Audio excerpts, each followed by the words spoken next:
Assalamualaikum warahmatullahi wabarakatuh. Perkenalkan, nama saya Putri Gita dengan NIM J1A118039, kelas R002. Di sini saya akan mempresentasikan tentang substitusi tepung ubi jalar kuning pada pembuatan bolu, yang mana dosen pembimbing pada mata kuliah ini yaitu Ibu Sylvi Laila Rahmi, STP MSc. Adapun jurnal yang menjadi acuan pada makalah ini yaitu yang pertama, kajian perbandingan tepung ubi jalar kuning dan tepung terigu terhadap karakteristik bolu kukus. Yang kedua, substitusi tepung terigu dengan tepung ubi jalar kuning sebagai upaya ketahanan pangan rumah tangga di kawasan penyangga pertambangan bauksit. Yang ketiga, karakteristik cake yang dibuat dengan substitusi campuran tepung pisang batu dan ubi jalar kuning. Pendahuluan. Ubi jalar kuning merupakan jenis ubi jalar yang warna daging umbinya kuning, kuning muda, atau putih kekuning-kuningan. Keunggulan dari ubi jalar kuning ini sendiri adalah mengandung beta-karoten yang tinggi, menurut Juanda dan Cahyono tahun 2000 dalam Mulyadi dan kawan-kawan tahun 2014. Sedangkan tepung ubi jalar merupakan hancuran ubi jalar yang dihilangkan sebagian kadar airnya. Cake atau bolu adalah kue yang berbahan dasar tepung, umumnya tepung terigu, dan tanpa melalui proses fermentasi. Kue bolu dan cake umumnya dimatangkan dengan cara dipanggang di dalam oven. Namun, ada pula bolu yang dimatangkan dengan dikukus, misalnya bolu kukus dan brownies kukus.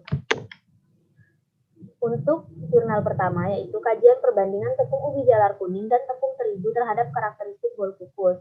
Penelitian ini bertujuan untuk mengetahui bahwa ubi jalar kuning dapat dimanfaatkan dalam pembuatan bolu kukus, mengetahui pengaruh perbandingan ubi jalar kuning kukus dengan terigu terhadap karakteristik bolu kukus, serta mengetahui presentasi perbandingan ubi jalar kuning kukus dengan terigu yang tepat, sehingga dihasilkan bolu kukus yang karakteristiknya terbaik. Adapun perlakuan dan parameter yang diamati. Perlakuan yang diamati yaitu sebagai berikut. Yang pertama yaitu kontrol, yang mana 0% ubi jalar kuning kukus dengan 100% terigu. Untuk perlakuan pertama, 10% ubi jalar kuning kukus dengan 90% terigu. Perlakuan kedua, 20% ubi jalar kuning kukus dengan 80% terigu. Perlakuan ketiga, 30% ubi jalar kuning kukus dengan 70% terigu. Pada perlakuan keempat, 40% ubi jalar kuning kukus dengan 60% terigu. Adapun parameter yang diamati yaitu pertama kadar air, yang kedua daya kembang, yang ketiga warna, yang keempat tekstur, yang kelima aroma, yang keenam rasa, yang ketujuh penerimaan keseluruhan. Hasil dan pembahasan. Dari hasil yang pertama yaitu kadar air. Semakin meningkat konsentrasi ubi jalar kuning kukus yang ditambahkan, maka semakin meningkat kadar air bolu kukus. Pada daya kembang, proses pengembangan dalam bolu kukus terjadi dengan menambahkan bahan pembentuk karbon dioksida yaitu air soda. Gluten yang terdapat pada adonan akan menahan karbon dioksida sehingga adonan mengalami pengembangan, tetapi dengan penambahan ubi jalar kuning kukus terjadi penurunan daya kembang pada bolu kukus. Pada warna, semakin banyak penggunaan ubi jalar kuning kukus, bolu kukus yang dihasilkan akan semakin berwarna kuning. Hal ini disebabkan ubi jalar kuning mengandung pigmen karoten. Sedangkan pada tekstur, adanya penambahan ubi jalar kuning kukus pada bolu kukus, maka tekstur yang dihasilkan menjadi keras karena disebabkan jumlah gluten semakin berkurang sehingga pori-pori yang dihasilkan juga berkurang. Sedangkan pada rasa, penambahan ubi jalar kuning kukus menyebabkan tingkat kesukaan terhadap bolu kukus bertambah. Pada rasa, semakin meningkat penambahan ubi jalar kuning, maka semakin disukai oleh panelis. Kemungkinan disebabkan oleh rasa manis dari ubi jalar kuning kukus tersebut. Pada penerimaan keseluruhan, panelis dalam memberikan penilaian terhadap warna, tekstur, aroma, dan rasa saling terkait sehingga diperoleh bolu kukus dengan perlakuan 80% terigu dan 20% ubi jalar kuning kukus, atau perlakuan kedua memberikan hasil yang masih dapat diterima panelis, yaitu agak susah. Pada jurnal kedua yaitu substitusi tepung terigu dengan tepung ubi jalar kuning sebagai upaya ketahanan pangan rumah tangga di kawasan penyangga bauksit. Tujuan dari penelitian ini adalah mengetahui pengaruh substitusi tepung dengan ubi jalar, substitusi terigu dengan ubi jalar terhadap preferensi masyarakat penyangga pertambangan bauksit di Kayan, Sunggau, Kalimantan Barat, dan sejauh mana penerimaan masyarakat bersedia memanfaatkan bolu kukus untuk mewujudkan ketahanan pangan rumah tangganya berdasarkan tujuan pembuatan. Adapun perlakuan dan parameter yang diamati yaitu sebagai berikut.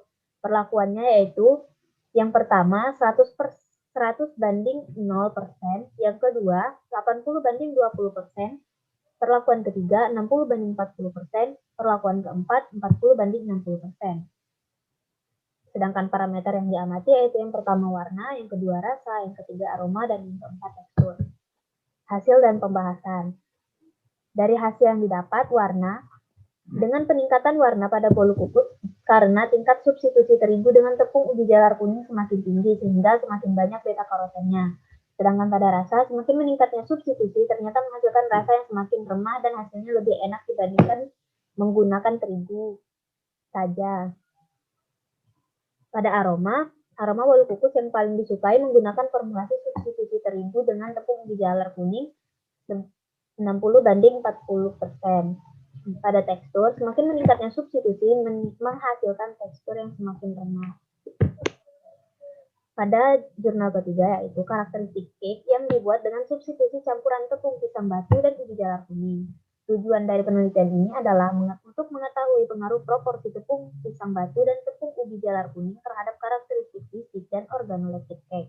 Mengetahui proporsi dengan tepung pisang batu dan tepung ubi jalar kuning pada cake dengan sifat-sifat yang masih baik dan disukai, serta kandungan kimia cake perlakuan yang masih baik.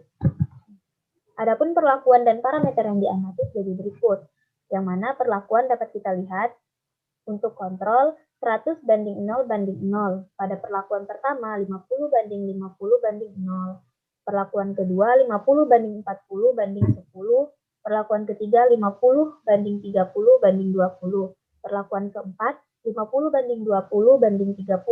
Perlakuan kelima 50 banding 10 banding 40. Dan perlakuan keenam 50 banding 0 banding 50. Parameter yang diamati yaitu yang pertama warna, yang kedua daya kembang, yang ketiga staleness, yang keempat kenampakan irisan. Sifat organoleptiknya atau kesukaan yang diamati yaitu yang pertama warna, yang kedua aroma, yang ketiga rasa, yang keempat tekstur, yang kelima keseluruhan, yang keenam perlakuan terbaik, yang ketujuh kandungan kimia. Hasil dan pembahasan. Dari warna, semakin rendah proporsi tepung pisang batu atau semakin banyak proporsi tepung ubi jalar kuning, nilai lightness cake semakin tinggi. Hal ini dikarenakan nilai lightness tepung pisang batu lebih rendah dibandingkan nilai lightness tepung ubi jalar kuning. Pada daya kembang, perlakuan pertama, kedua, dan ketiga dengan perbandingan tepung pisang batu lebih banyak menghasilkan daya kembang lebih rendah dibandingkan pada perlakuan keempat, kelima, dan juga keenam dengan perbandingan tepung ubi jalar kuning yang lebih banyak. Hal ini dikarenakan perbedaan kandungan pati yang berupa amilopektin yang berperan dalam pengembangan cake.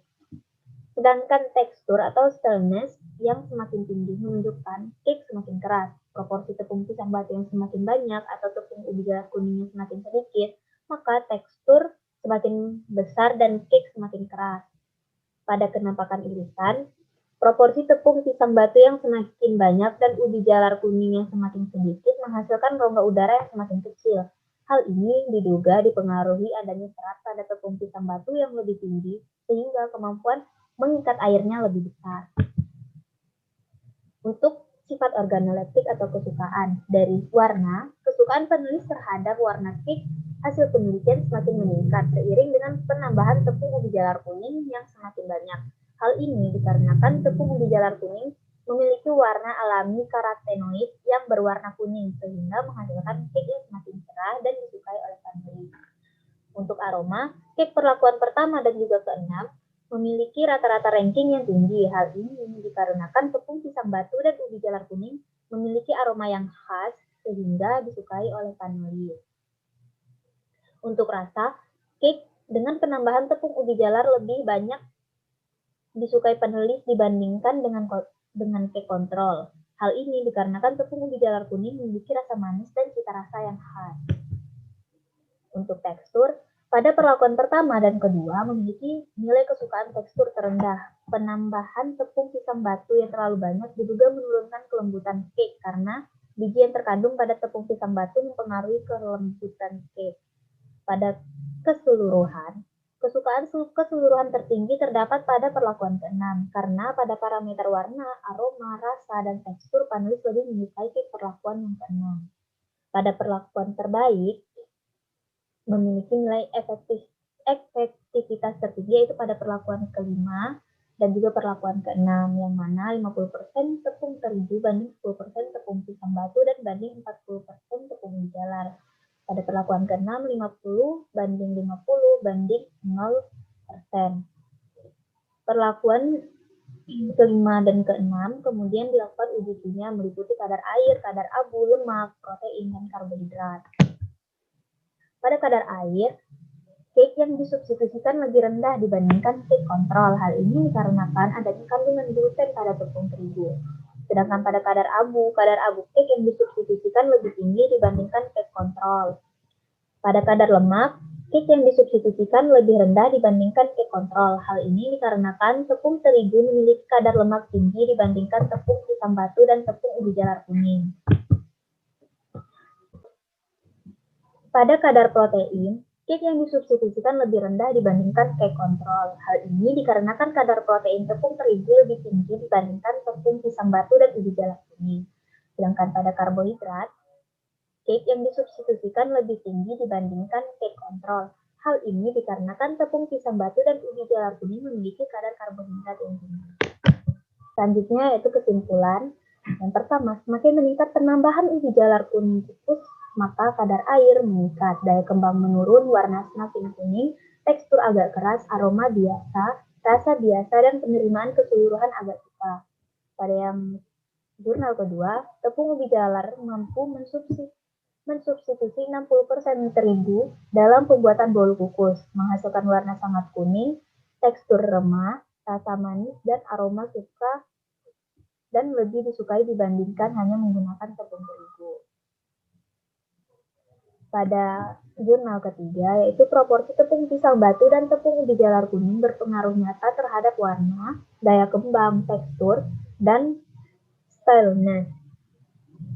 Serta terdapat perbedaan kesukaan terhadap warna, aroma, dan keseluruhan, namun tidak terdapat perbedaan kesukaan terhadap parameter rasa dan tekstur pada taraf kepercayaan 95%.